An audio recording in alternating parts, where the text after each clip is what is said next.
2, 3, 4, the hardest part of the ring. It's the hardest part of the ring. Sometimes you get trapped in a headlock and you're worried about smearing your lip gloss. You shoot her off and take a shoulder block. Do the leapfrog, give her the hip toss. On the hardest part of the ring. Hey, the hardest part of the ring. One more, you got the guy in an abdominal stretch and you grab the rope for extra leverage. Then you get a concussion from the angry rush and you get paid with a diet soft beverage. On the hardest part of the ring. The hardest part of the ring. Now double claps. Clap, clap, clap, clap, clap, clap, clap, clap. The hardest part of the ring. The hardest part of the ring. Ba-da-ba-da, whoa, yay. What is going on, Bob Squad? Well, you know what's off, Bob Squad? My rhythm, if you couldn't catch some of that. Oh, hey, everybody's rhythm is a little bit off. It is a wild, wacky world. There are trials with celebrities. There are laws being overturned. Everything is terrible. What the hell is going on? And they're gonna have a pay-per-view with a 6-man tag as a main event, just to cap it off. Those are the big problems in the world. Oh, what? Speaking of problems. Oh, this episode, guys, what are we talking about today? We were talking about the Hulu edition, Bob Squad, of the May 2nd, 2002 WWE RAW. The Hulu edition, with not limited enough commercial interruption. Just in case you're joining me for the first time, that's what we do. We talk about the Hulu edition of WWE Monday Night Raw. My name is Bob. I am a ex-indie guy from 80 years ago, trained by WWE Hall of Famer Alpha the Wild Samoan. I'm a stand-up comic, a stand-up comedian who started in San Diego, did a lot of time in New York City, and is now back in San Diego. So I've had some time in entertainment and some time in wrestling. I'm beat up from bumping on the old rings they got rid of so they can have nicer ones to bump in. The old ones they complained about, we were trained in those a few years after they were discarded. Because Alpha got Vince's old rings. Okay, well, there you go. Haven't done any background on me in a while, so that's all you need to know at the moment. On YouTube, I'm on the Bob Squad channel. We talk about wrestling. A lot of 80s toys are on there. Sometimes I have friends who comment and they have those 80s toys and they chase those 80s toys and they catch them and they make videos. And it's a whole community, it's a whole thing, and everyone loves each other. Okie dokie. We opened a program. Hulk Hogan did something to Andre the Giant. I don't remember if it was a suplex. I don't remember if it was a moonsault. I don't remember if it was a drop kick. Hulk Hogan does something to Andre the Giant at the very, very beginning. Mark, let me know in the comments.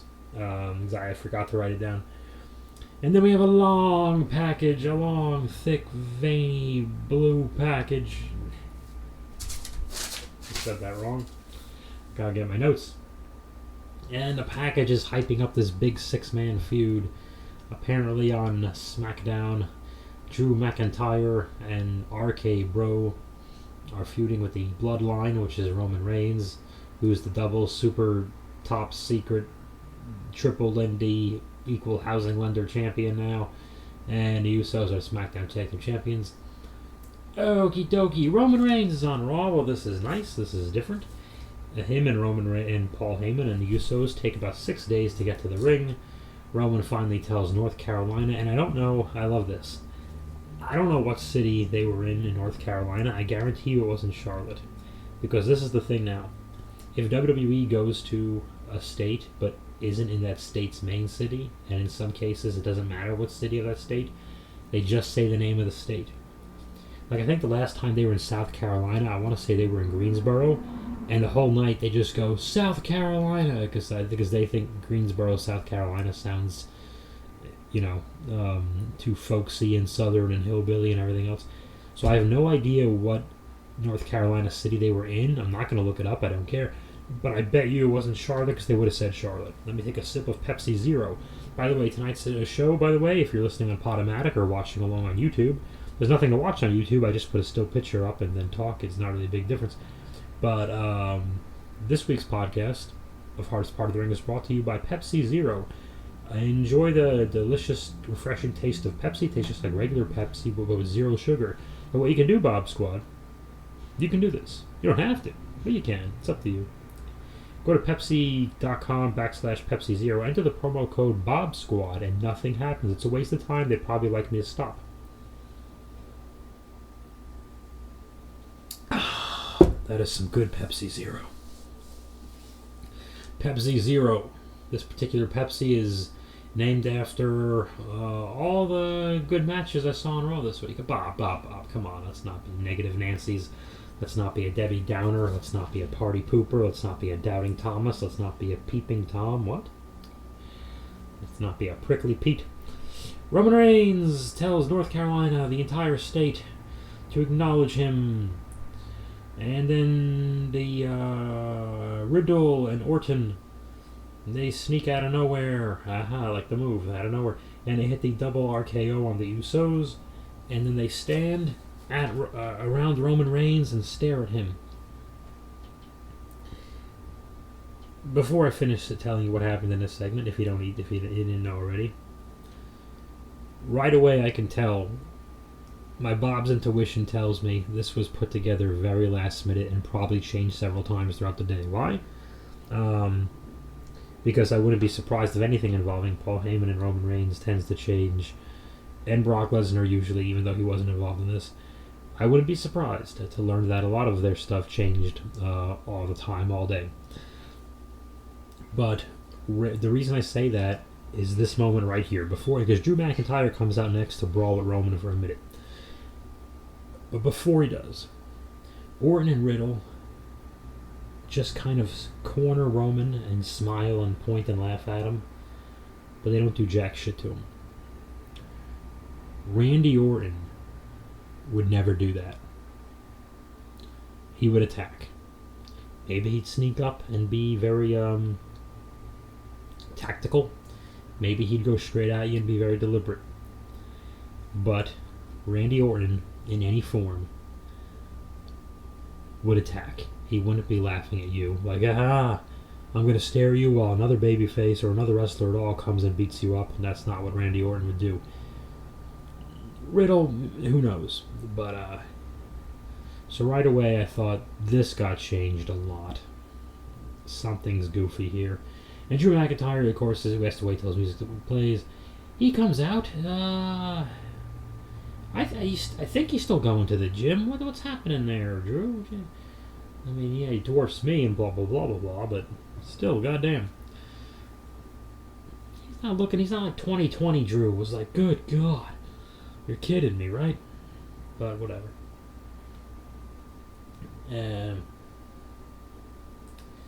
Oh, yeah, there's a big brawl. So Roman gets bumped out of the ring by Drew real quick.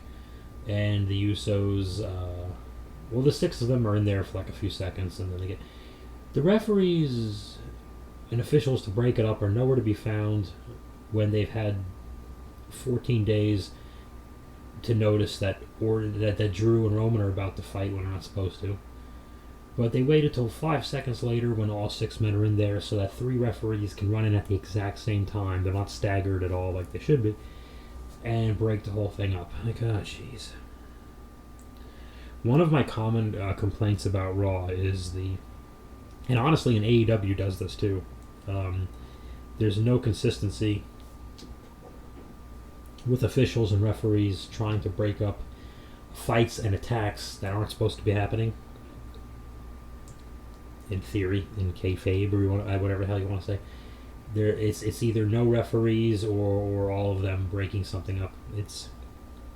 There's no consistency there, and people notice. It's not that idiots like me notice, it's that Joe Channel Changer notices, and he keeps changing that channel. Casual fans look at this shit more than wrestling fans. Wrestling fans go, it's wrestling. And casual fans go, it doesn't make any sense, I don't get it. There's no consistency here. Anyway, as you already know, there's a big 6-man tag main event at the pay-per-view, LOL, this Sunday. WrestleMania Backlash is the name of the thing, which is usually just called Backlash. I don't know. I'm not going to bother going off on it. What's the point? Other than me saying it's dumb and you probably agreeing, then there's really nothing to talk about. I do want to make this point. This is the first pay-per-view in I don't know how many years, a decade or so, where the WWE has had one central main male champion. And that first pay-per-view where we have one main champion going into it, we're not defending the title.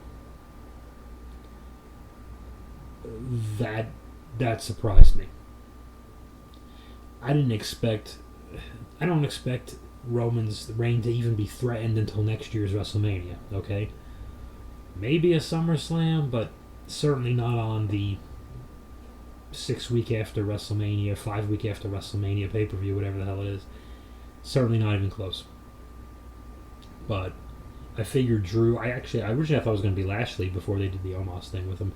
I thought when Lashley beat Omos at WrestleMania, Lashley would be the keep Roman busy for a month or two guy. I thought it was Lashley or Drew, so this makes sense. What we're going to talk about next. So yeah, that was a big surprise that that's the main event of the pay-per-view at all. And it's, again, I don't expect Roman's reign to be in jeopardy. Obviously, you want to sell it like it's in jeopardy, but I'm just saying that was odd to me. It's still odd to me. Okay, let's move on. After we set up the 6-man tag team main event for the pay-per-view, we're backstage and we set up a 6-man tag immediately after of 6 completely different guys. There's a lot of conversation and nonsense between Ezekiel and the Street Profits, who are they're reaching big show levels of turning back and forth every week, and the Alpha Academy and Kevin Owens. Okay. And then the next segment, we do that match. So we've been talking about 6-man tags on the Hulu edition for 45 minutes now. And I don't usually do play-by-play or that move was cool. And Raw matches tend to be pretty paint by numbers anyway. But I will mention a triple drop kick just because you never see it, and it was very well timed. The Prophets and Ezekiel did a triple drop kick to somebody. Probably it was Otis, because he stumbled and he didn't get the backwards through the second Big Boss Man falling out through the ring thing that he really wanted to. Where you hit your left hip, you grab with your right arm back, and you hit your left hip on the ring apron, which is the hardest part of the ring, if you didn't know. Ezekiel gets tripped by Kevin Owens, gets back up, and I want to say Gable. Yeah, Gable rolls him up in a fancy roll. One of them La Mahi straw cradle thingies, or whatever the hell. Bad guys win. Okie dokie. I mean, I don't know if they're going with Ezekiel, but personally, I don't like new people with undefeated streaks, because I think the undefeated streak supersedes their gimmick after a while. I thought it was a mistake with Asuka. I thought someone should have beaten Asuka in NXT back when NXT was what it was, before bringing Asuka up. I know she got hurt and shit happens, but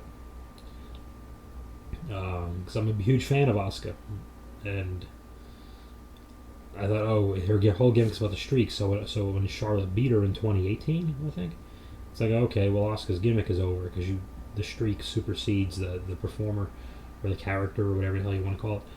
That's a whole other thing. So anyway, I'm glad they pinned him, because we don't need to be having a conversation 6 months. Who's going to be the first one to pin Ezekiel? Who cares?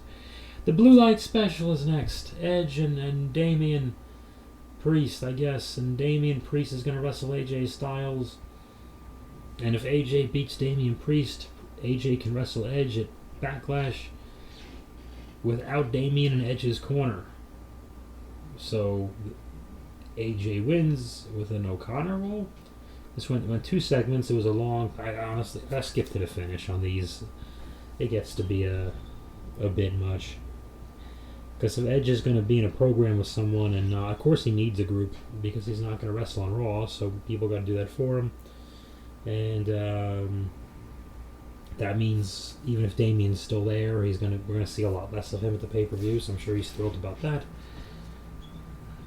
But anyway, and then they all start beating down AJ anyway, because no one can get over on anyone.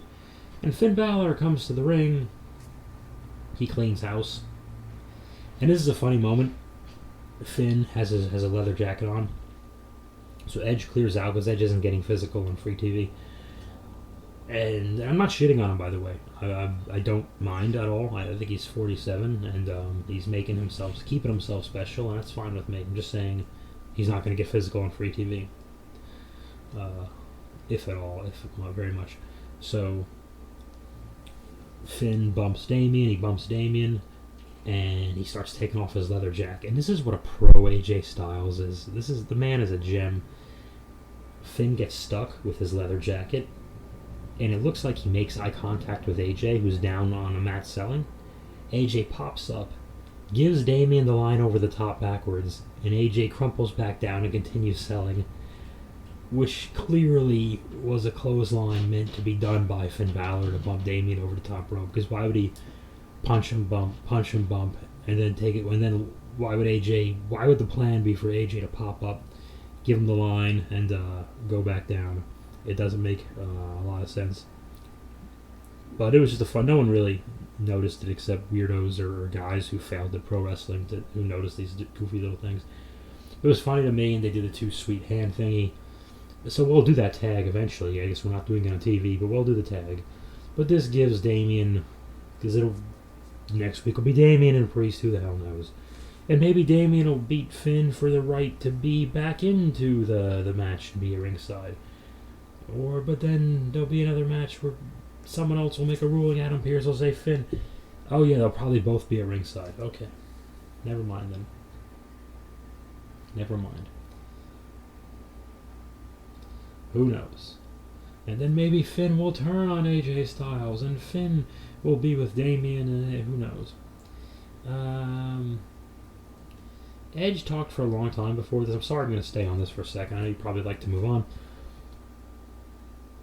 Edge is a great talker, and he's a great promo. Here's the thing. By this point, he's beloved. They don't want to boo him. They're not buying him as a heel. They love him too much. We've been through too much with him for 20-something years. 98, so 24 years. We've cared about Edge. There's endless documentaries on the network with him having kids and his wife Beth, and someone's always crying, and we know the human, we love the human. You know, we got to know his mom, and I think his mom passed away 2 or 3, 4 years ago, something like that. And the whole thing, we've seen his ups and not even his downs, just his ups with his best friend Christian and yada yada. We're not booing the guy. It's like Ric Flair did his main retirement in 08. Throughout Evolution in the early 2000s, early mid 2000s. And in 05, 06, 07, no one was going to boo Ric Flair. It was never going to happen. And I think Edge is there now. No one's going to boo Edge, and they like AJ, so they're not cheering for AJ to kill Edge, but they like AJ. They're cheering for AJ to do well. It doesn't. Okay. Let's move on from the Blue Light Special. Omos is backstage. Never mind, let's go back. Now, Omos is backstage, and MVP and Cedric Alexander are there, and Cedric tells MVP, he reminds them every other week that they were in the Hurt Business 2 years ago, a year ago, whatever it was. And Cedric says he's going to wrestle Bobby Lashley later, and MVP says, great, I'll keep my eye on you. Miz TV has to happen again. Miz TV has the special guest Ali, and Miz TV and Ali are interrupted by Theory, and Miz is doing a gimmick. It's a motorcycle outside on the highway. Miz is doing a gimmick. He has Ali's music shut off early. The microphone doesn't work. He's messing with Ali. And somehow, and I skipped ahead. I don't want to hear Ali talk. I don't care. I'm not a fan. But anyway, it sets up because Theory has a mobile device, and he can send text messages to Mr. McMahon, who apparently replies quickly via text message, which I don't believe in a heartbeat. And this sets up a differently disabled adults match. I don't. You can call them whatever you want, but it's 2022. Theory and Miz versus Ali, 2-on-1 in a differently abled adults match. And they beat him. The heels beat him. They get out of the ring, and Ciampa, who's no longer Tommaso, he's Ciampa and at the bit. He wants to be the Ciampa, the WWE. He wants to be the world Ciampa. Okay, enough of that. It seems like he just knocks Ali out from behind with a clothesline or a forearm or something. And then, at least on Hulu, they cut away from that. They cut right to an Irish guy talking to an Irish lady. Hilarious. Kevin something, O'Brien, Murphy, St. Patrick, Dublin, Bono. I'm just naming Irish things. Whatever that guy's name is. So sorry, Mark. What's his last name, Mark? Let me know in the comments. No, I'm sorry. So the Irish announcer guy is talking to Becky Lynch, and here's why this made me laugh. You're a wrestling fan. You're used to Becky much more, but you're used to both of them. Blah blah blah. I was just thinking of Joe Channel Changer for a second. Just flipping channels. You never see on American TV one, let alone two Irish people having a conversation with one another. Ever. So if someone's changing channels, suddenly they think USA Network is just the Irish network, and they want to know what the hell is going on. I wish there was more back and forth, because usually nowadays the backstage, the talking head holds the microphone, they say one thing, generic softball question, this bullshit happened, how do you feel? There's no Mean Gene used to interview you, and it was because he would lead you, because he knew how to do the interview right, so he would send you to where you got to go. But now it's scripted anyway, so there's no point in having anyone with good interview skills. Except when they dust off Michael Cole, because Ronda Rousey wants to go home. Anyway. So anyway, if you're flipping channels, you're like, what the hell is this is the goddamn Lucky Charm station. What the fuck are we doing? I'm so sorry, Mark. Let me know in the comments. So Becky cuts it's short, but it was she's always good. She's always good verbally. Good stuff. But Beth and Becky, but wow, did I really do that? Seth and Becky, who are married, always have back-to-back segments. Always. It's no accident. Someone's doing it deliberately. It's been going on for like a year. Seth Rollins is out next, and it's the Seth Rollins appreciation thing. He's mimicking the Randy Orton's thing from last week because he's feuding with Cody Rhodes? I don't understand. He even said so. Like, it was a stretch. Something tells me that was a last-minute rewrite.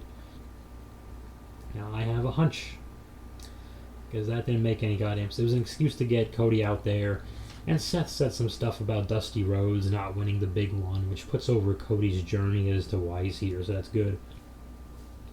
And there's a brawl. Cody finally loses it. And I like what they did with Cody here.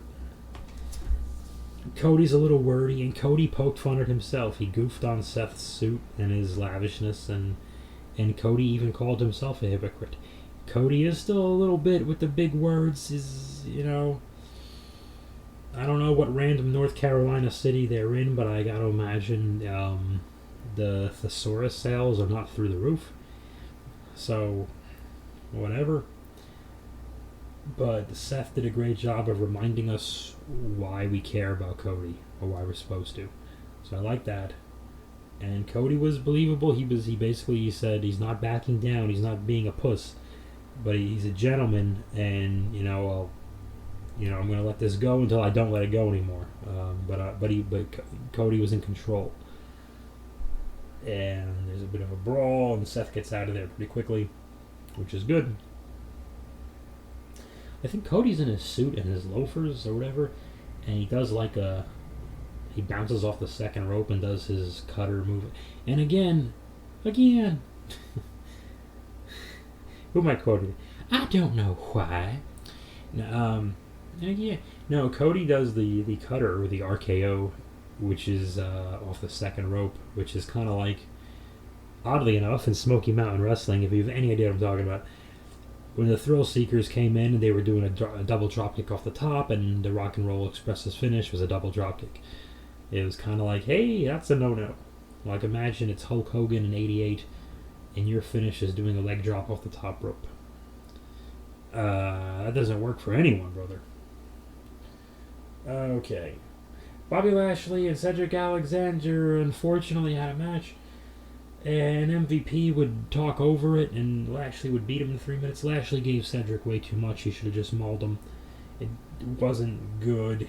I'm sorry, because I like Bobby Lashley. See, a lot of internet fans hate all the big muscle guys. I do not. You need them because you can't have everyone look like the guy in the front row. It's great when Kevin Owens sometimes does, or Eddie Kingston in AEW. Angelo Dawkins. I'm a big fan of Angelo Dawkins of the Street Profits. I like him. I like his stuff. It's great to have Jesus Christ, the American Dream, Dusty Rhodes. It's great to have guys who look like the fans, or are like the fans. That's cool. But most of the guys can't. You can have a couple of guys and gals on the show who do. But if they all do, that's not good. And it looks amateurish. What was my point? I forgot my point. Anyway, this whole thing isn't working for me with MVP talking for Omos, because I'm not buying Omos. I thought they barely got through that WrestleMania match. It wasn't pretty, and I just didn't. I thought the goal was, like I said earlier, put Bobby over Omos, get this done with as quickly as possible, because Omos needed a match for some reason.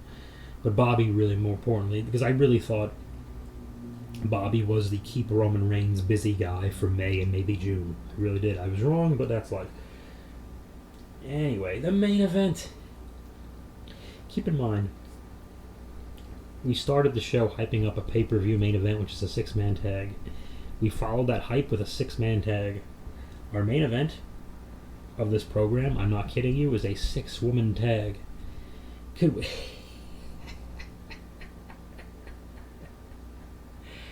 What if the week leading up to WrestleMania this year, Roman and Brock unify the titles? What if they unified all the other titles for the previous week or two before that, and made the unification so much less interesting? Well, here we go. It looks kind of like this. They're doing as many 6-people tags as they possibly can before their pay-per-view, which has a 6-man tag as a main event, to make you not... They couldn't make it any less special. But Liv Morgan, Asuka, give me a second, Bianca Belair, the actual champion, wrestle Becky Lynch, who's Irish, Rhea Ripley, and Sonya Deville. This wasn't bad. This is a good match. They kept replaying a spot where Asuka does the butt bump to Sonya, who falls off the ring apron, it's the hardest part of the ring, into one of Liv's kick you while you're falling down type of moves. I had an issue, I still do, with this match. Asuka made a big return last week after being gone 8 or 9 months or whatever the hell it was. Her first match back is a 6-man tag, 6-woman tag, whatever, and she does. I'm not calling it a trios match. That's stupid. Okay, AEW fans, I'm sorry. Admit it's dumb. She's in a 6-person match, her first match back. So there's no hype, there's no, and she's going to wrestle. And she doesn't even get the pin. In 1 week, she's just another. They were playing the Asuka flicking the nose thing over and over and over on all their social media for 7 days. And in 1 week, I thought usually it takes 3 or 4. In 1 week, they made Asuka just another body again on the women's division. So that sucks. I'm a big, big Asuka fan. I don't know. She's one of those unsung heroes of the 2020 PC Center shows. No matter what anyone says. Okay. So they did a few things where Becky was ducking Asuka's stuff and trying to get away from her, and I was a little surprised to see Becky have a match or be physical out on Raw either. I thought she didn't really have to do many, if at all, TV matches either. So who the hell knows? Roman's off house shows, which means more people are going to be on house shows and probably hate him, so I don't know. Sonya Deville did what she did. You know, she's thinking she's still a manager, but I guess they say that position is temporarily suspended while she's wrestling or something. It's like, okay, whatever.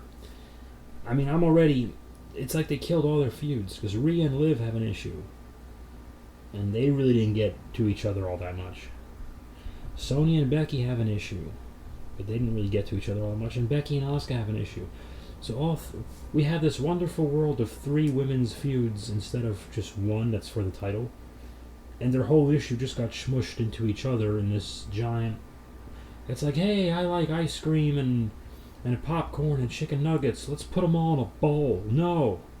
Then you get diarrhea. And while the match was pretty good, the story is diarrhea. Raw is diarrhea. Okay, Bob, are you finished? Here's a diarrhea. No, stop it.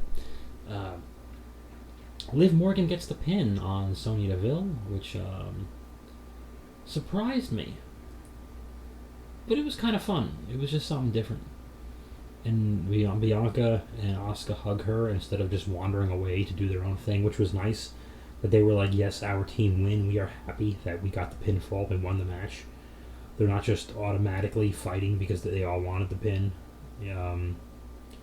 They're like, no, yay, we won. We beat the bad guys. This is good. So I like that. And it was a surprise, but it was a pleasant surprise. I thought, if anything, I imagined, like I said, Asuka came back a week ago. So Asuka would take the pin, or Bianca's also the champion, so that's believable as well. Maybe they subverted my expectations, man. I just heard like 3 women's stories at the same time. Because are they going to bother even finishing up Rhea and Liv Morgan? I don't know. Did they give Liv Morgan a little something?